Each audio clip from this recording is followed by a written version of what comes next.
Vertical wind turbines in the process.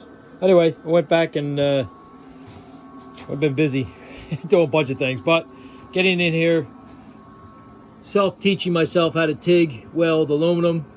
Not really getting the settings down exactly what I need right now. I'm playing around with different frequencies, different amperage. Right now, matter of fact, I think I'm running 150 amps and 120 hertz on the freaks.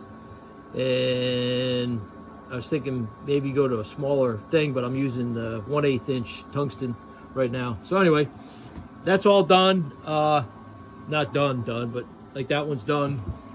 That one there is done. So getting the things, I got that all welded together. So that's all one piece now. And I got one more arm to put on. So, and I also went back, even I was looking at it, looked pretty crappy, but anyway, as you can see, I did 1/16 inch aluminum onto 1x2 inch or 2.5, and that's this stuff's like 1/8 inch thick, 3/16. It's pretty thick stuff. So tough was welding that for me, first time welding straight down that without melting, blowing holes through it. I did blow a few. This is where the blades stop. I didn't bother, but I came in back here. I figured, what the hell, you know what? I'll tack weld that in there so this doesn't have any give or go. This one I came back, did the same thing. That's where the blade stops right there at that mark. And then the rest, I came in here just playing around because it's really thin. And I went back and put some tacks in there, sanded that right through. So this one was horrible. I didn't even want to play around with it because I was getting tired. So this is where the blade stops. Got a few little tacks. I got this tacked in there, tacked in there.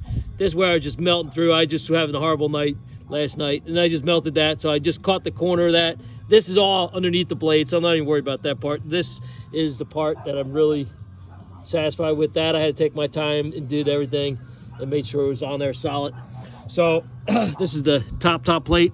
So I have to put that monkey back together on there, get that aligned, which I've been marking out, making sure I got this stuff aligned correctly for when I put the thing all back together.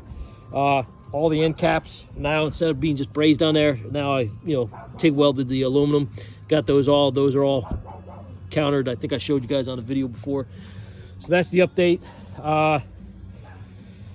And to make this whole thing fit and without that lower plate hitting anything, I basically went in here and I basically drilled and tapped new holes. That's where it used to go down to, but I needed a 1/4 inch more to keep that bottom plate from coming down at this right here at the bearing. So just grease on me now. So anyway, that's that. And then of course up here, same thing. Those are the original holes.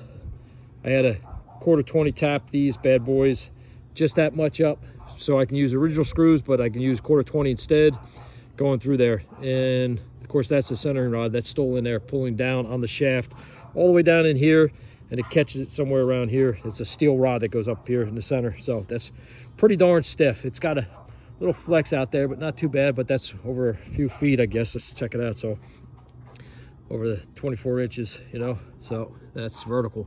It should be good enough to hold up test of time until I get a real wind turbine.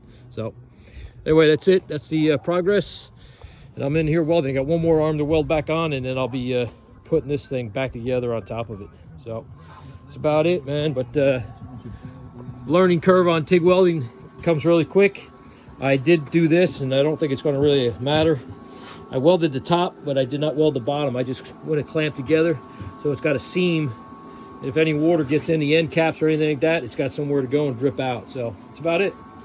Otherwise, things are looking good. I'm satisfied with it, and I'll be getting the last one done here in another hour or so.